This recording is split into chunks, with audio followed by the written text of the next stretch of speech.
There's gonna be 40-year-olds stage diving.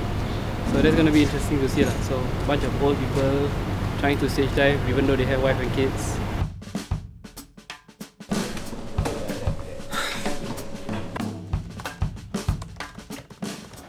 So I just introduced myself and him. Just go in and okay. Okay, again. Pretend to go in. Yeah, so this is like the headquarters basically. Sam?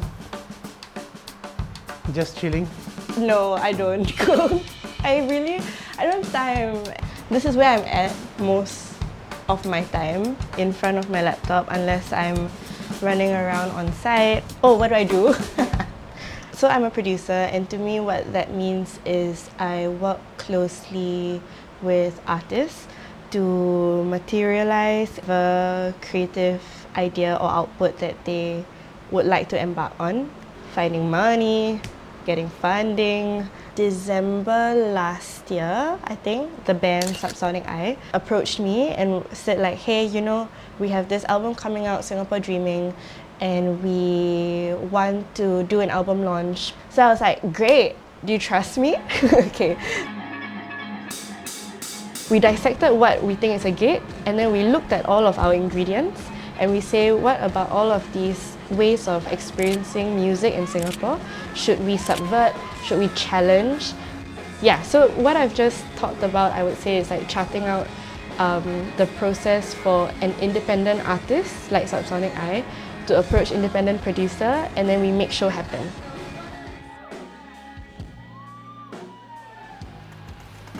It's my desk where I do everything.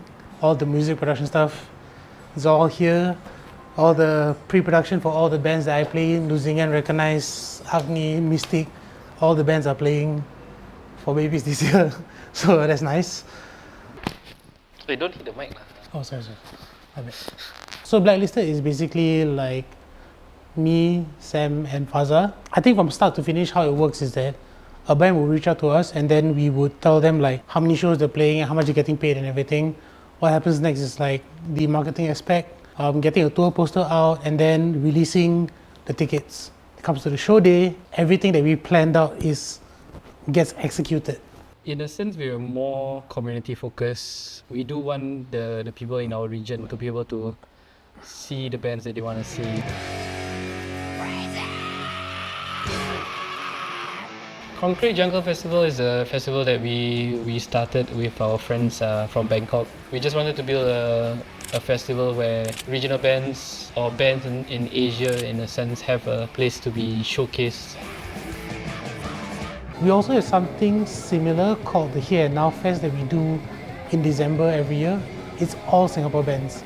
And the thing about this festival is that we try to make it free.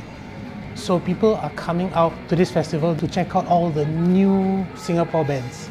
And we do this every year because we want more and more people to experience the community that we are trying to build here.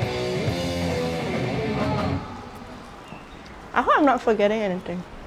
We're going to the Observatory studio for my 2 p.m. meeting. And then I have a 3 p.m. and a 4 p.m. and a 6 p.m. Socks, phone, keys. Let's go. I also wear a hat of a company manager for the Observatory.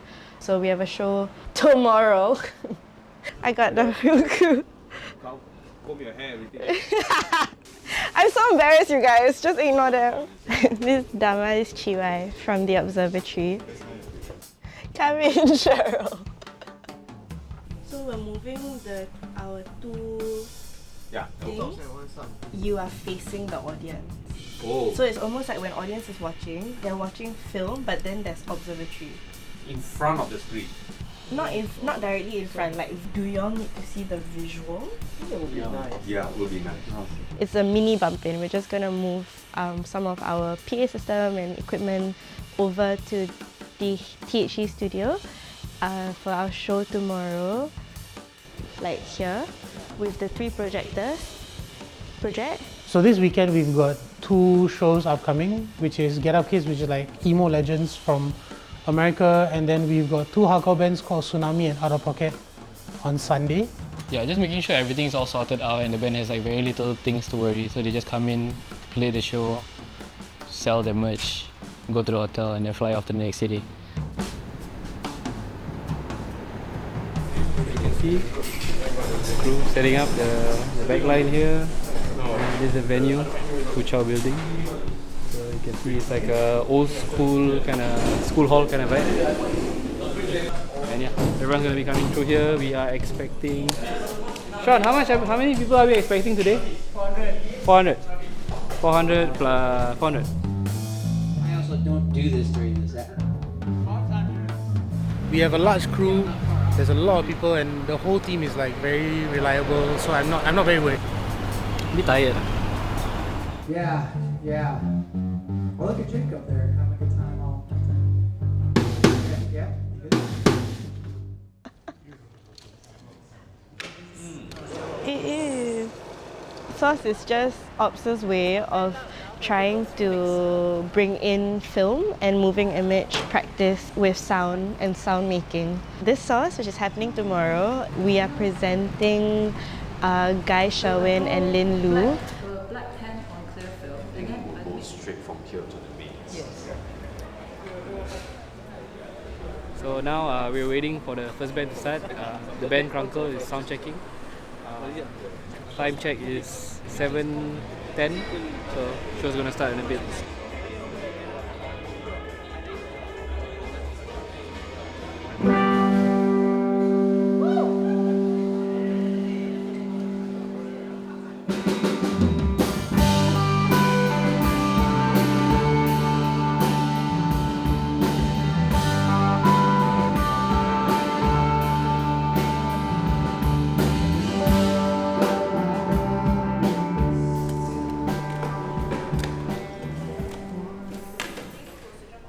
This is the space that we're using. It's the home of the Human Expression Dance Company.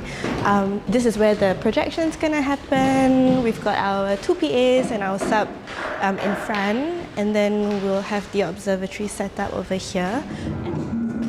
We don't do this kind of shows often, so I think when we do have the chance to just have a show of improv, go for it. Doors open at 7:45. We're aiming to start at 8. All improv, so nobody knows what's gonna happen. Hello, thank you for coming. Yes, we have. Hello.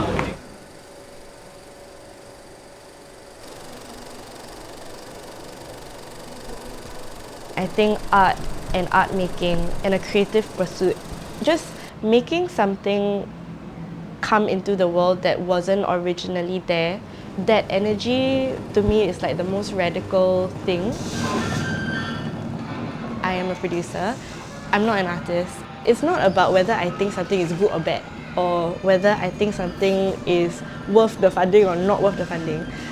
I'm there to listen very deeply to what they're actually hurt by, what pains them, what brings them joy. So I'm trying to listen into the truth of that and then understand what about the art making is in line with what they're saying, and then how to make it happen. Yeah.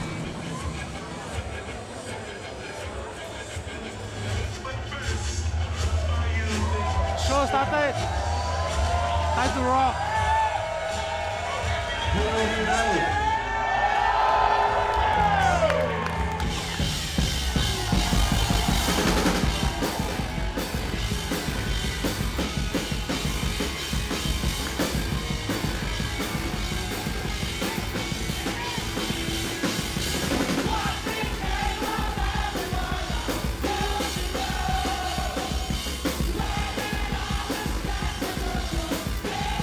We'll try our best to sustain this as much as we can long term, but we're on a very tight rope pretty much.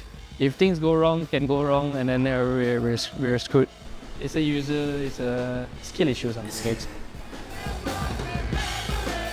No, but like, you know, there are times where like we're both like, bro, like why the hell are we doing this, you know? Sometimes we just ask ourselves like, how many more do we have left in us, that kind of thing. But when a show goes well, It sort of like rekindles our spirit. In a sense, it does. it's like we are so back, you know? So Like, let's go. like,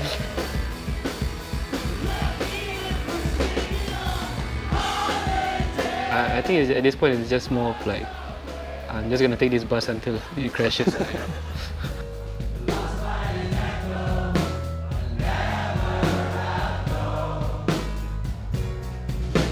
I personally feel like I haven't achieved what I wanted to achieve when I was like 16 years old coming to local shows.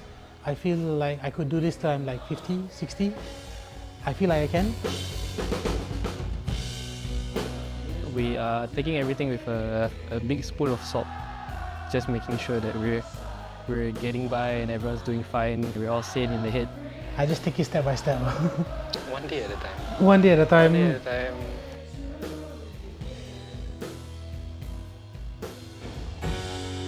There's no way to begin. We welcome curiosity, so if anyone wants to ask Guy and Lynn any questions, look at their equipment, this is your time. If not, have a good night. Thank you for joining us.